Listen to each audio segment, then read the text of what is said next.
Assalamualaikum warahmatullahi wabarakatuh. Salam guru penggerak, tergerak, bergerak, menggerakkan. Pada kesempatan kali ini, izinkan saya untuk memaparkan koneksi antar materi kesimpulan dan refleksi modul 1.1 tentang pemikiran Ki Hajar Dewantara. Yang saya percaya tentang murid dan pembelajaran di kelas sebelum saya mempelajari modul ini yaitu 1. Teacher Center. Guru sebagai teacher center. Guru sebagai satu-satunya sumber belajar. Suka tidak suka, peserta didik harus mengikuti semua pelajaran yang disampaikan oleh guru. Saya harus mengejar target kurikulum untuk diselesaikan setiap semesternya. Selanjutnya, pembelajaran bersifat konvensional dan hanya dilakukan di dalam kelas dan lingkungan sekolah saja. Untuk penilaian dalam pembelajaran peserta didik hanya berfokus pada aspek kognitif saja untuk mencapai target kriteria ketuntasan minimal atau KKM.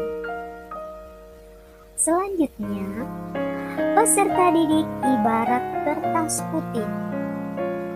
Peserta didik diibaratkan sebagai kertas putih bersih sejak lahir. Lingkunganlah yang dapat mengubahnya menjadi penuh coretan-coretan. Apakah itu coretan-coretan baik ataukah coretan-coretan buruk? Selanjutnya tentang budi pekerti.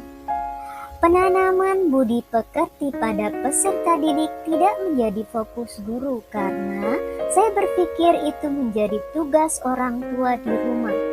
Guru hanya fokus pada mentransfer ilmu dan kecerdasan saja. Selanjutnya tentang kodrat alam. Saya berpikir bahwa peserta didik harus mempelajari lingkungan alam daerah lain. Tidak perlu mempelajari keadaan alamnya sendiri. Selanjutnya tentang kodrat zaman. Peserta didik hanya mempelajari apa yang terdapat dalam buku paket dan kurikulum saja. Setelah saya mempelajari modul 1.1, pola pikir saya mulai berubah. Yang pertama, student center. Sebagai guru, saya hanya sebatas fasilitator. Dalam menumbuh kembangkan kodrat murid, menuntun mereka menebalkan kodratnya. Saya harus menyajikan pembelajaran yang berpihak pada murid sesuai minat dan bakat peserta didik. Pembelajaran harus disesuaikan dengan kemampuan peserta didik. Jadi, saya tidak boleh memaksakan agar mereka memiliki kompetensi yang sama dengan lainnya. Selanjutnya, sebagai pendidik, saya harus berubah dalam menyajikan pembelajaran di dalam kelas yang sifatnya masih konvensional menjadi pembelajaran yang berpihak pada peserta didik, menyenangkan dan mengajak peserta didik ikut andil dalam perencanaan pembelajaran. Pembelajaran tidak hanya dilakukan di dalam kelas tetapi bisa dilakukan di mana saja.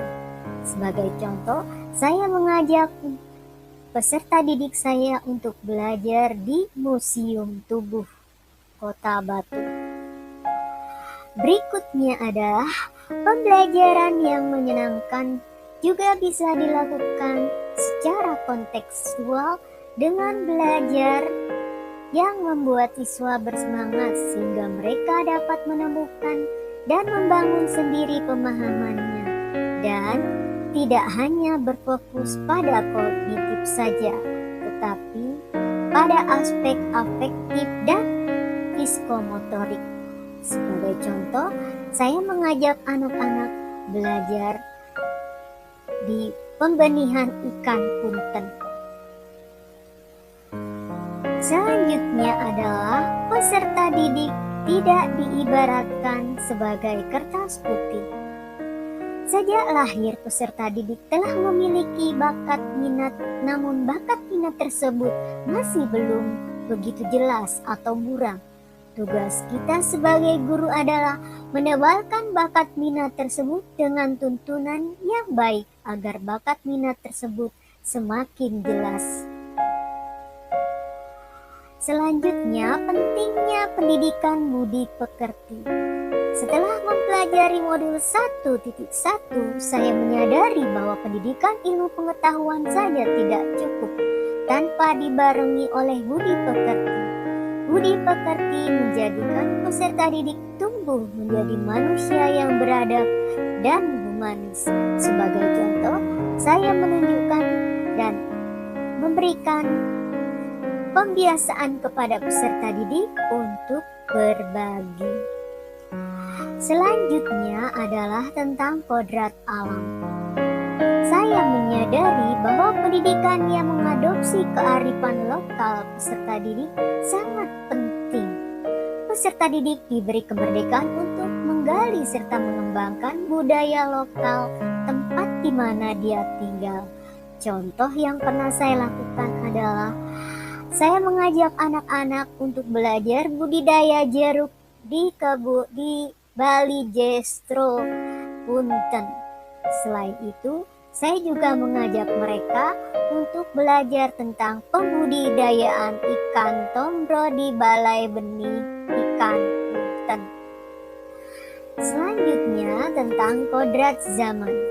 Setelah saya menyadari bahwa pendidikan itu perlu dibarengi oleh perkembangan zaman. Pendidikan harus menyesuaikan zaman peserta didik agar hasil dapat bermanfaat bagi masa depan peserta didik, agar mereka aktif, kreatif, dan inovatif. Pembelajaran yang saya tekankan pada mereka adalah penggunaan IT dalam pembelajaran. Demikian pemaparan saya tentang koneksi antar materi, kesimpulan dan refleksi modul 1.1 tentang pemikiran Ki Hajar Dewantara. Terima kasih. Salam guru penggerak. Wassalamualaikum warahmatullahi wabarakatuh.